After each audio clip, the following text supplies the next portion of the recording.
बच्चों, आज हम आपके सामने जो टॉपिक लेके आए हैं वो है बीएड फर्स्ट ईयर संकाय एवं विषयों की समझ के यूनिट थर्ड का नाम है अध्ययन क्षेत्र की विषय वस्तु।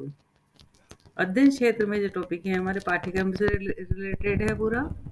हम देखेंगे पाठ्यक्रम क्या होता है, उसका अर्थ क्या है, उसके उद्देश्य क्या है, उसकी प्रकृति कैसी है।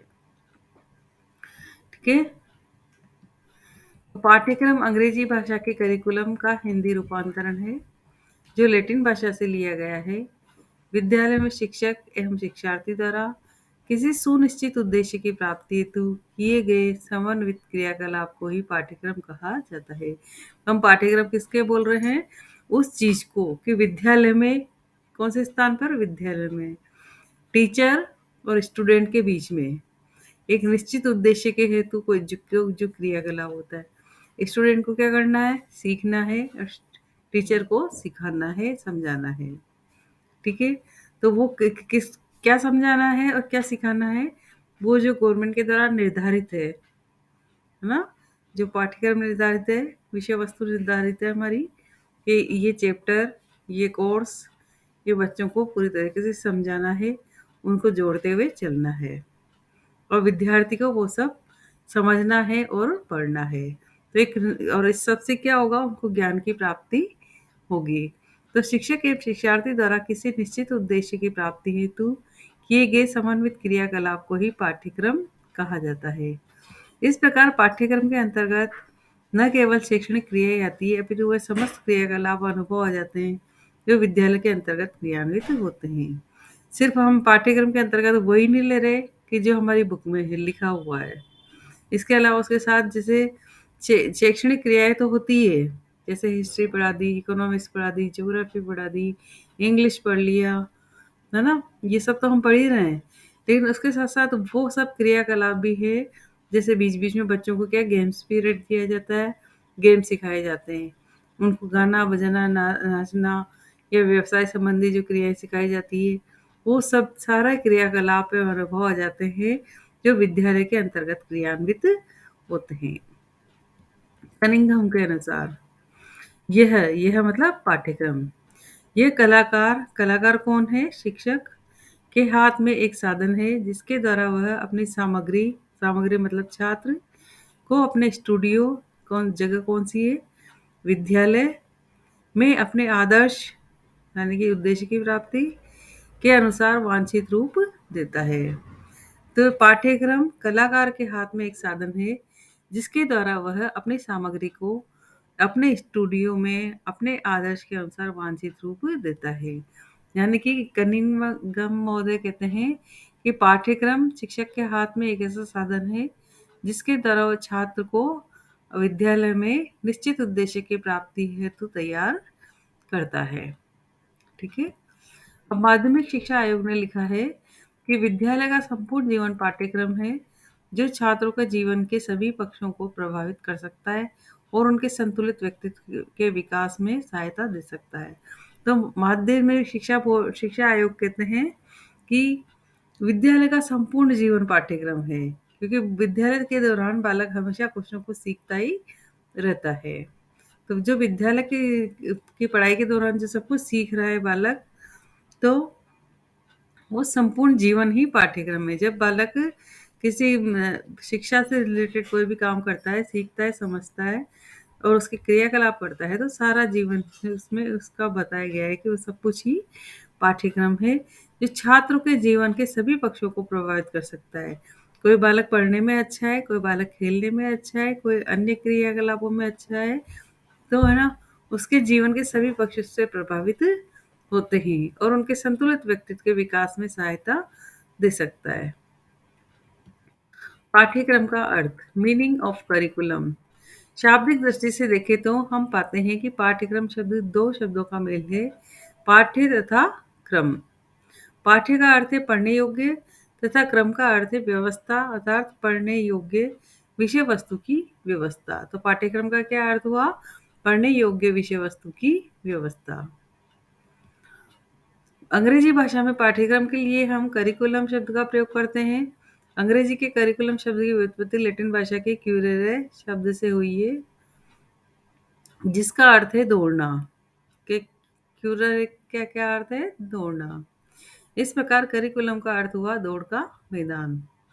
जिस प्रकार दौड़ का मैदान में धावक के दौड़ने की सीमा तथा लक्ष्य निर्धारित कर दिए जाते हैं, ठीक उसी प्रकार पाठ्यक्रम भी छात्र के लिए अध्ययन विषय वस्तु की सीमाएं लक्ष्य निर्धारित कर देता है। जिस तरह से हमारे हमारे पाठ्यक्रम होता है, करिकुलम होता है, वो उसमें हमें पूरा पता होता है कि हमें पूरे साल में कितना अध्ययन करना है, कब कब अपने टेस्ट देने हैं, कितनी तैयारी रखनी है, कौन कौन सी चीज़ें या कौन सी प्रतिभा उजागर करनी है।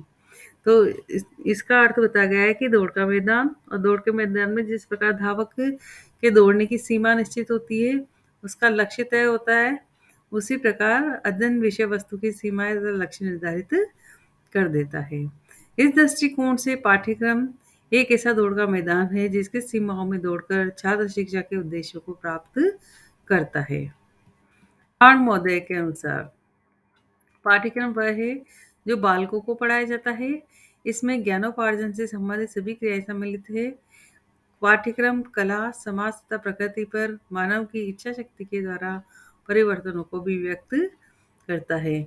तो पाठ्यक्रम वह है वो जो बालकों को पढ़ाया जाता है, जिसमें ज्ञानोपार्जन से संबंधित सभी क्रियाएं आती है, जिससे बालक सीखे, समझे और अर्जन करे। वो सारी क्रियाएं इसमें पाठ्यक्रम के अंतर्गत आती है। इसमें कला भी आ गई, समाज और प्रकृति पर मानव की इच्छा शक्ति द्वारा परिवर्तनों को सबको इसमें व्यक्त किया जा सके, क्योंकि समाज संबंधी बातें भी हम पढ़ते हैं, प्रकृति से संबंधित बातें भी पढ़ते हैं, कला के बारे में भी पढ़ते हैं, खेल के बारे में पढ़ते हैं, और अन्य हमारे महापुरुषों के विचार भी पढ़ते हैं, उनसे सीखते हैं और समझते हैं। तो ये सब कुछ पाठ्यक्रम के अंतर्गत आता है। पाठ्यक्रम, पाठ्यवस्तु एवं अध्ययन की विषय वस्तु में अंतर। Difference among curriculum, syllabus and course of study. शिक्षा शब्दकोश में लिखा है, पाठ्यक्रम विषय वस्तु और नियोजित अनुभवों का समूह है जिसे एक छात्र विद्यालय अथवा महाविद्यालय के निर्देशन में प्राप्त करता है। हमें किसी भी चीज़ के लिए, किसी भी ज्ञान के लिए गुरु की आवश्यकता जरूर होती है, और गुरु और शिष्य के बीच में जो रिलेशन बनाता है वो होता है पाठ्यक्रम। तो पाठ्यक्रम एक निश्चित उद्देश्य को तय तय करता है, और उसी पाठ्यक्रम के अनुरूप ही बालक को नए नए अनुभव प्राप्त होते हैं, जिसे एक छात्र विद्यालय महाविद्यालय के निर्देशन में प्राप्त करता है। पाठ्य वस्तु पूर्ण शैक्षिक सत्र में विभिन्न विषयों में शिक्षक द्वारा छात्र को दिए जाने वाले ज्ञान की मात्रा के विषय में निश्चित जानकारी प्रस्तुत करता है। पाठ्य वस्तु क्या होता है कि पूर्ण शैक्षिक सत्र में विभिन्न विषयों के शिक्षक द्वारा छात्र को दिए जाने वाले ज्ञान की मात्रा के विषय में निश्चित जानकारी प्रस्तुत करता है। शिक्षा शब्दकोश में पाठ्यवस्तु के विषय में लिखा है कि पाठ्यवस्तु अध्ययन की विषय वस्तु के मुख्य बिंदुओं का कथन अथवा संक्षिप्त रूपरेखा है। पाठ्यवस्तु क्या है कि अध्ययन क्षेत्र की विषय वस्तु के मुख्य बिंदु का कथन है और उसके संक्षिप्त रूपरेखा है। अध्ययन की विषय वस्तु के संबंध में शिक्षा शब्दकोश में लिखा है, अध्ययन की विषय वस्तु प्रदत्त विषय में शिक्षण के लिए सामग्री अथवा शिक्षण समूह द्वारा निर्दिष्ट कक्षा अथवा स्तरों के समुच्चय प्रदत्त स्तर के लिए अध्ययन क्षेत्र के रूप में विशेष विद्यालय अथवा विद्यालय प्रणाली के शिक्षकों, पर्यवेक्षकों, प्रशासकों के उपयोग के लिए तैयार की गई कार्यालय संदर्शिका है।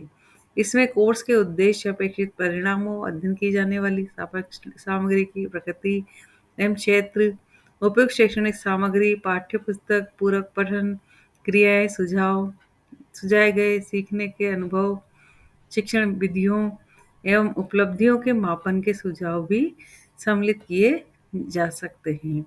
कौन कौन सी चीज़ें सम्मिलित हो रही है इसमें कि अध्ययन की विषय वस्तु के संबंध में विषय शब्दकोश बोलता है कि अध्ययन की जो विषय वस्तु होती है उसमें प्रदत्त विषय में शिक्षण के लिए सामग्री अथवा शिक्षण व्यू, शिक्षण समूह अथवा निर्दिष्ट कक्षा अथवा स्तरों के समुच्चय प्रदत्त स्तर के अध्ययन के लिए के रूप में विद्यालय तथा विद्यालय प्रणाली शिक्षकों और पर्यवेक्षकों, प्रशासकों के उपयोग के लिए तैयार की गई होती है। इसमें जैसे छोटे बालक की कक्षा कौन सी है, नर्सरी है, पहली है, दूसरी है, और बड़े बालक की कौन सी है, 9th है, 10th है, 11th है। तो उसमें जो तय किया गया पाठ्यक्रम है उसको किस-किस के द्वारा? विद्यालय, विद्यालय प्रणाली के शिक्षक, पर्यवेक्षक, प्रशासक, उसके द्वारा तैयार की गई कार्यालय संदर्शिका है। इसमें कोर्स के उद्देश्य, अपेक्षित परिणाम, ठीक है ना? कोर्स का क्या उद्देश्य है? बालक को ज्ञानवान बनाना, और उसका परिणाम क्या है कि उसके मूल्यांकन प्रणाली के आधार पर उसका परिणाम निकाला जाता है कि बालक ने पूरे साल में इस एक कक्षा में कितना ज्ञान का अर्जन किया। अध्ययन की जाने वाली सामग्री की प्रकृति एवं क्षेत्र, जो बालक अध्ययन कर रहा है वो सामग्री किस प्रकार की है एवं उसका क्षेत्र कितना है। प्रकृति से मतलब है जैसे जो हम बच्चों को सिखाते हैं विवेकानंद के बारे में, गांधी जी के बारे में, तो उनके बुक में क्या यही सब चीज़ें हैं या और अन्य बेकार की जो समाज को दूषित करती है वो चीज़ें हैं, तो उसकी प्रकृति भी देखनी पड़ती है, उसका क्षेत्र कितना है वो भी देखना होगा। उपयुक्त शैक्षणिक सामग्री, पाठ्य पुस्तक, पूरक पठन क्रियाएं, सुझाव, सुझाए गए सीखने के अनुभव, शिक्षण विधियों एवं उपलब्धियों के मापन के सुझाव भी सम्मिलित किए जा सकते हैं। कौन-कौन सी चीज़ें हैं? अपेक्षित परिणामों के आधार पर अध्ययन की जाने वाली सामग्री की प्रकृति एवं क्षेत्र, उपयुक्त शैक्षणिक सामग्री, पाठ्य पुस्तक, पूरक पठन, क्रियाएं, सुझाए गए सीखने के अनुभव, शिक्षण विधियों एवं उपलब्धियों के मापन के सुझाव भी सम्मिलित किए जा सकते हैं। पाठ्यक्रम विकास, करिकुलम डेवलपमेंट, अधिगम अवसरों के नियोजन द्वारा छात्रों के व्यवहारों में निर्दिष्ट विशिष्ट परिवर्तन लाना। अब विकास का क्या मतलब है? इसमें क्या निकलता है कि अधिगम अवसरों के नियोजन द्वारा छात्रों के व्यवहारों में विशिष्ट परिवर्तन लाना। जैसे जब छोटा बालक जब विद्यालय जाता है तो उसे क्या सिखाया जाता है कि नैतिक शिक्षा सिखाई जाती है कि गुरु को प्रणाम करना चाहिए, अपने साथियों के साथ सहयोग से रहना चाहिए, एक दूसरे के खेल में, पढ़ाई में, सब में सहयोग करना चाहिए। तो उसमें क्या होता है कि बालक का व्यवहार परिवर्तन होता है। ठीक है? घर में कैसे रहता है और विद्यालय में आते हैं तो सब उसके धीरे-धीरे सब उसके दोस्त बन जाते हैं और वो सबके साथ हिल-मिल के रहना सीख जाता है। उसकी पढ़ाई संबंधी, कोर्स संबंधी जो भी इसमें बातें हैं, उन बातों को वो ध्यान देने लगता है। और परीक्षण द्वारा ये जानना कि किस सीमा तक अपेक्षित परिवर्तन हुआ है। जब उसका टेस्ट लिया जाता है, मूल्यांकन किया जाता है, तो सभी विषयों पे किया जाता है, सभी पहलुओं पे किया जाता है कि बालक खेल में कैसा है, संगीत में कैसा है, कला में कैसा है या पढ़ाई में कैसा है। तो उसका सारा मूल्यांकन किया जाता है, जिससे उसमें कितने सीमा तक अपेक्षित परिवर्तन हुआ है। इस प्रत्यय को पाठ्यक्रम विकास की संज्ञा दी जाती है। पाठ्यक्रम का मुख्य लक्ष्य छात्रों का विकास करना है, इसलिए पाठ्यक्रम का प्रारूप ऐसा हो जिससे छात्रों के व्यवहारों में अपेक्षित परिवर्तन किया जा सके। ये प्रक्रिया चक्रीय एवं निरंतर चलने वाली मानी जाती है। इसके प्रमुख तत्व 4 माने गए हैं। शिक्षण विधि एवं पाठ्यवस्तु, उद्देश्य, परीक्षण, पृष्ठपोषण, पाठ्यक्रम विकास की चक्रीय प्रक्रिया। पहला है शिक्षण उद्देश्य। सभी साधनों का प्रयोग उद्देश्यों की प्राप्ति के लिए किया जाता है। पाठ्य वस्तु एक साधन है उद्देश्यों को प्राप्त करने की दृष्टि से, कि हम क्या चाहते हैं कि एक हमारा जीवन है एक निश्चित उद्देश्य की प्राप्ति की ओर जाए, तो जितने भी साधन हम उस उद्देश्य की प्राप्ति के लिए प्रयोग में लेते हैं वो सब इसके अंतर्गत आते हैं। पाठ्य वस्तु को एक साधन है और उद्देश्य को प्राप्त करने की दृष्टि से। तो पाठ्य वस्तु क्या हुआ? एक साधन बनता है और किसके किसके लिए साधन बन रहा है? हमारे उद्देश्य की प्राप्ति के लिए। दूसरा है शिक्षण विधि तथा पाठ्य वस्तु। छात्रों में अपेक्षित व्यवहार परिवर्तन के लिए अधिगम परिस्थितियों तथा अवसर शिक्षण विधियों एवं पाठ्य वस्तु की सहायता से उत्पन्न किए जाते हैं, जिससे उद्देश्य प्राप्ति की जा सके। ठीक है? तो शिक्षण विधि और पाठ्य वस्तु में क्या है कि छात्रों में अपेक्षित व्यवहार परिवर्तन के लिए अधिगम परिस्थितियाँ तथा अवसर शिक्षण विधियों एवं पाठ्य वस्तु की सहायता से उत्पन्न किए जाते हैं, जिससे उद्देश्य प्राप्ति की जा सके। तीसरा है परीक्षण प्रक्रिया। इसके द्वारा ये सुनिश्चित किया जाता है कि शिक्षण विधियों तथा पाठ्यक्रम से किसी सीमा तक उद्देश्यों को प्राप्त किया गया है। जब परीक्षण की प्रक्रिया होती है तो उसमें ये तय करते हैं कि परीक्षण के द्वारा हमें पता चलता है कि हमने बालक को जिस उद्देश्य को लेकर हमने बालक को ट्रेन किया है, समझाया है, ज्ञान दिया है, क्रियाकलाप बताए हैं, उसमें कितने प्रतिशत तक उसने उद्देश्य की प्राप्ति की है। प्रश्न पोषण यानी कि फीडबैक, परीक्षण का सिद्धांत शिक्षकों तथा छात्रों को प्रश्न पोषण प्रदान करता है तथा पाठ्यक्रम के प्रारूप को सुधार के लिए दिशा मिलती है। पृष्ठ पोषण मूल्यांकन का प्रभाव होता है। तो हम बालक ने कितना सीखा या शिक्षक ने कितना सीखा है, इसे जानने के लिए हम क्या करते हैं, बालक का मूल्यांकन करते हैं और मूल्यांकन के दौरान हमें पता चलता है कि बालक ने कितना सीखा और समझा है। ठीक है। पाठ्यक्रम के उद्देश्य, ऑब्जेक्टिव ऑफ करिकुलम। शिक्षा एक की प्रक्रिया के 3 प्रमुख घटक होते हैं: शिक्षक, शिक्षार्थी, पाठ्यक्रम। शिक्षण में शिक्षक तथा छात्र के मध्य अंतःक्रिया पाठ्यक्रम के माध्यम से होती है, क्योंकि विद्यालय में आने का मतलब बालक का क्या होता है, ज्ञान का अर्जन करना। ज्ञान कौन देता है, शिक्षक। और दोनों किससे जुड़े होते हैं, पाठ्यक्रम से। इस प्रकार पाठ्यक्रम शिक्षण की क्रियाओं को दिशा प्रदान करते हैं। इन तीनों घटकों के पारस्परिक अंतःक्रिया द्वारा बालक का विकास किया जाता है। शिक्षण में 3 घटकों का विशेष महत्व होता है। इस प्रकार पाठ्यक्रम के प्रमुख उद्देश्य इस प्रकार हैं। पहला है, पाठ्यक्रम बालक के संपूर्ण विकास एवं साधन प्रदान करता है, जिसकी सहायता से शिक्षण की क्रिया को संपादित करना है। क्योंकि बालक विद्यालय में अनुशासन सीखता है, समझ की डेवलप होती है, बोध होता है उसे, ज्ञान का अर्जन होता है उसे। तो वो क्या है, क्योंकि वो किसके माध्यम से हो रहा है सब, एक पाठ्यक्रम के माध्यम से। पाठ्यक्रम तय किया जाता है कि बालक का संपूर्ण विकास किस प्रकार करना है, और वह पाठ्यक्रम ही ऐसी चीज है जो शिक्षक और शिक्षार्थी को जोड़े रखती है। दूसरा है, पाठ्यक्रम को मानव जाति के अनुभव को सम्मिलित रूप से स्पष्ट करके संस्कृति सभ्यता का हस्तांतरण एवं विकास करना।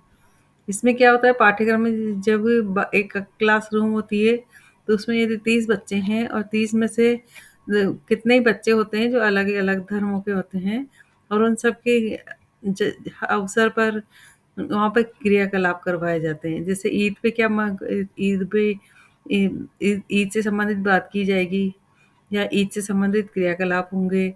दिवाली पे दिवाली जैसा होगा, होली पे होली जैसा होगा, लोहड़ी पे लोहड़ी जैसा होगा, या गुरु गुरु गोविंद सिंह जयंती मनाई जाएगी, विवेकानंद जयंती मनाई जाएगी, गांधी जयंती मनाई जाएगी।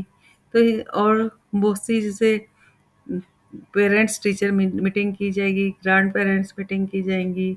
इन सब के माध्यम से क्या होता है कि मानव जाति के अनुभव को सम्मिलित रूप से स्पष्ट करके संस्कृति से सभ्यता का हस्तांतरण एवं विकास करना। यानी कि पाठ्यक्रम ऐसी चीज है, मानव जाति के अनुभव होते हैं, जितने भी अनुभव सबको स्पष्ट करके संस्कृति और सभ्यता का हस्तांतरण, यानी कि एक क्लास दूसरी क्लास को, अपने जूनियर को सिखाती है, समझाती है, या एक शिक्षक अपने अनुभव से बालकों को सिखाता समझाता है, या बालक आस अपने सहयोगियों द्वारा, अपने साथियों द्वारा उनकी संस्कृति और सभ्यता को भी सीखता है और समझता है। तीसरा है, इसमें पाठ्यक्रम को बालक में मित्रता, ईमानदारी, निष्कपटता, सहयोग, सहनशीलता, सहानुभूति एवं अनुशासन आदि गुणों को विकसित करके नैतिक चरित्र का निर्माण करना। पाठ्यक्रम क्या करता है, पाठ्यक्रम के माध्यम से बालक में मित्रता और ईमानदारी, निष्कपटता जैसे गुण आते हैं। यदि उसे उसको इसके मित्र को कोई चीज़ नहीं आ रही है तो वो उसे समझाने लगता है। इस तरह से सहयोग की भावना उसमें प्रबल होती है। वो अपने सत्य बोलना सीखता है, क्योंकि विद्यालय में नैतिक शिक्षा जब सिखाई जाती है तो उसे सिखाया जाता है सदा सच बोलो। तो बालक सच बोलने पर उसे इनाम दिया जाता है विद्यालय में कि ये बालक सच बोलता है, अच्छा बच्चा है, कभी झूठ नहीं बोलेगा, अध्यापक से भी नहीं बोलेगा, मित्रों से भी नहीं बोलेगा। निष्कपटता यानी बिना किसी छल कपट के भाव के एक दूसरे के सहयोग करना। सहनशीलता, किसी कारण से किसी के लग जाए, ठोकर के गिर जाए, या अन्य कभी अध्यापक ने उसे उसके भले के लिए उसको डांट दिया हो तो बालक चुपचाप सुन लेता है, सहन कर लेता है। ठीक है। सहानुभूति, जब बालक कोई काम नहीं कर पा रहा है, लिख नहीं पा रहा है, तो अध्यापक उसका सहयोग करता है। या दो क्लासमेट आप साथ में बैठे हैं, तो एक दूसरे का सहयोग करते हैं, उसके प्रति सहानुभूति रखते हैं। कोई गरीब वर्ग से है तो उसके लिए पुस्तकों के उपलब्ध कराते हैं, यूनिफ़ॉर्म उपलब्ध कराते हैं एवं अनुशासन आदि गुणों को विकसित करके नैतिक चरित्र का निर्माण करना। तो विद्यालय में हर चीज़ का अनुशासन होता है, क्लास में जाके बैठना है तो कैसे बैठना है, टीचर से कैसे व्यवहार करना है, अपने मित्रों सहयोगियों के साथ कैसे व्यवहार करना है और किस तरह का आचरण उनको करना है, सभी कुछ इसमें विकसित होता है। पाठ्यक्रम को बालक के चिंतन, मनन, तर्क तथा विवेक एवं निर्णय आदि की सभी मानसिक शक्तियों का विकास करना। बालक की कौन सी शक्तियाँ विकसित हो रही है इस पाठ्यक्रम के माध्यम से?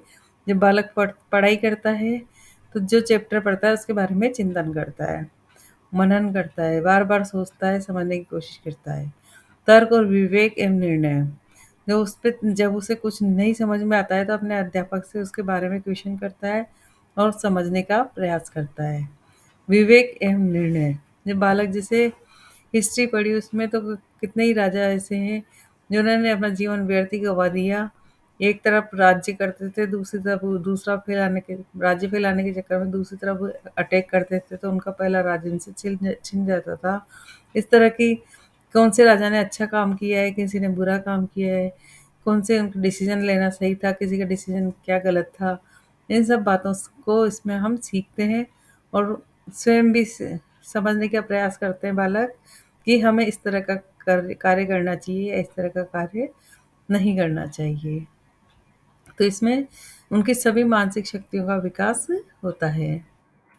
पाठ्यक्रम को बालक के विकास की विभिन्न अवस्थाओं से संबंधित सभी आवश्यकताओं, मनोवृत्तियों तथा क्षमता एवं योग्यताओं के अनुसार नाना प्रकार के सृजनात्मक तथा रचनात्मक शक्तियों का विकास करना। जब पाठ्यक्रम के अंतर्गत जो क्रियाएँ होती है, उसमें क्या होता है जैसे किसी को पेंटिंग अच्छी आती है, तो बालक पेंटिंग करेगा और पेंटिंग में उसके मनोवृत्तियाँ और क्षमताओं का परिचय होगा।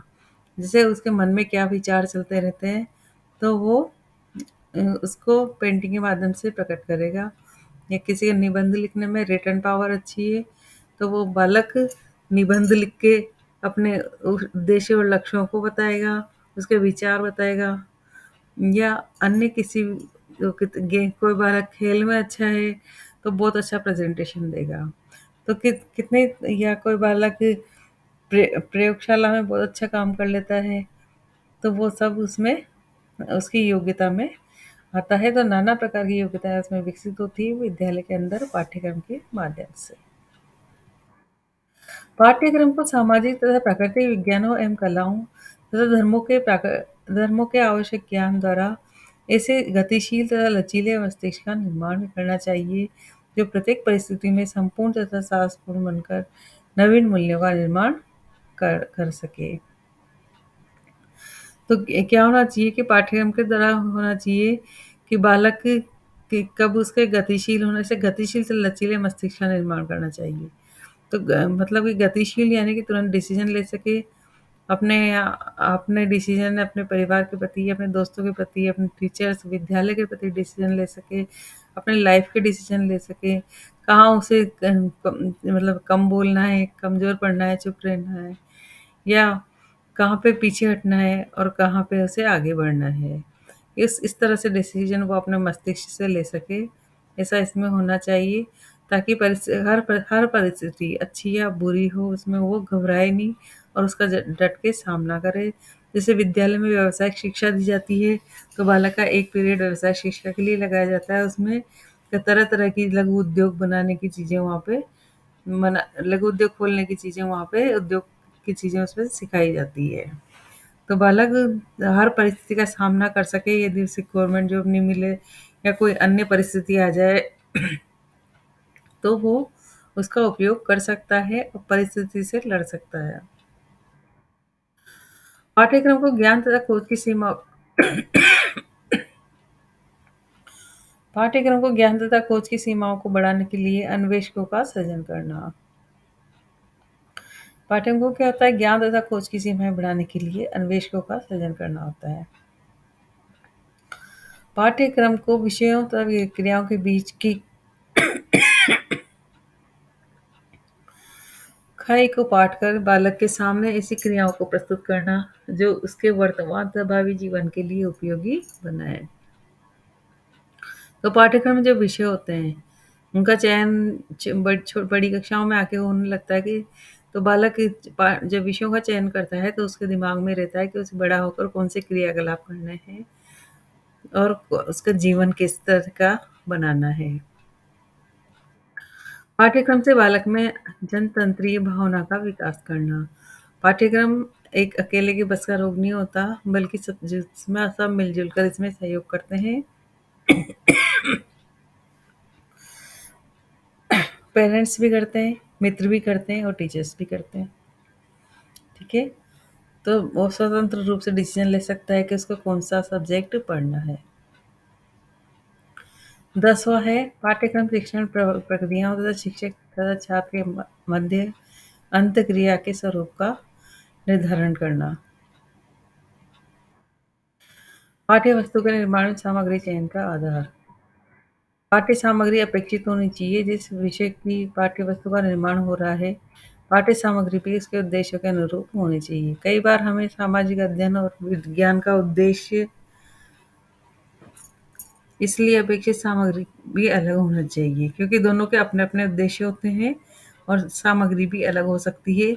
इसलिए उनको उद्देश्य को ध्यान में रखकर ही उसका विकास करना चाहिए। वैधता पाठ्य सामग्री पाठ्यक्रम के राष्ट्रीय स्तर के हिसाब से होनी चाहिए। इसका अर्थ ये है कि सामग्री पाठ्यक्रम के लक्ष्य और उद्देश्यों के अनुरूप होनी चाहिए। पाठ्य सामग्री ऐसी हो जिससे वो हमारे देश के प्रति हमें जागरूक करे। ठीक है? तीसरा है महत्ता। पाठ्य सामग्री छात्रों को आवश्यकतानुसार और इच्छाओं को पूरा करने वाली होनी चाहिए। संतुलन पाठ्य सामग्री में केवल तथ्य ही नहीं होने चाहिए अपितु सिद्धांत और मूल्यों को भी विशेष स्थान देना चाहिए।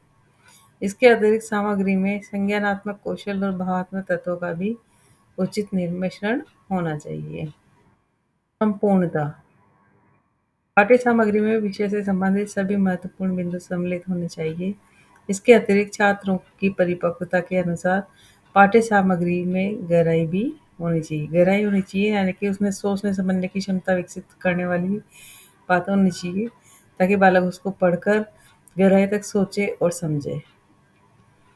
उपयोगिता पाठ्य सामग्री व्यवहारिक होनी चाहिए। ये केवल याद रखने और परीक्षा पास करने तक ही सीमित नहीं हो, अपितु इसकी उपयोगिता दैनिक जीवन में आने वाली समस्याओं को हल करने में भी होनी चाहिए। तो जो सामग्री होती है वो ऐसी होनी चाहिए कि जिसे जो बालक सिर्फ याद करके परीक्षा ही पास नहीं करे अपितु उसके जीवन में भी उसको उतारे और उसका प्रयोग करे और अपनी समस्याओं का हल निकाले। 7वां पॉइंट है साध्यता। पाठ्य सामग्री ज़रूरत के हिसाब से होनी चाहिए। किसी विषय की पाठ्य वस्तु में उपलब्ध सामग्री उपलब्ध समय में ही पूरी हो जानी चाहिए। ये नहीं कि हम एक ही चैप्टर पढ़ रहे हैं और इसे पढ़ते-पढ़ते हमारा 1 महीना हो जाए। ऐसा नहीं है होना चाहिए, बल्कि एक निश्चित समय और निश्चित सामग्री जो होती है, निश्चित समय में पूरी हो जानी चाहिए। इसके अतिरिक्त सामग्री स्कूल में उपलब्ध संसाधनों के अनुरूप भी खरी उतरनी चाहिए। तभी छात्रों का विकास संभव है। अन्य पाठ्य सामग्री छात्रों के विभिन्न आवश्यकताओं के अनुरूप होनी चाहिए। छात्रों के परिवेश को ध्यान में रखकर बनानी चाहिए। छात्रों के अलग-अलग उद्देश्य और आकांक्षाओं को ध्यान में रखकर बनानी चाहिए। विविध व्यक्तित्व और क्षमताओं वाले छात्रों को प्रेरित करने वाली होनी चाहिए। समाज की मांग के अनुसार होनी चाहिए। छात्रों की भावनात्मक आवश्यकताओं के अनुरूप होनी चाहिए। तथ्यों, विचारों, सिद्धांतों के बाद उनके बीच संबंध और उपयोगिता उजागर करने वाली होना चाहिए। मुझे उम्मीद है आपको ये चैप्टर समझ में आ गया होगा। इसके नेक्स्ट पार्ट में सेकंड पार्ट में फिर मिलेंगे। तब तक के हमारे चैनल को लाइक, शेयर एंड सब्सक्राइब करें। धन्यवाद।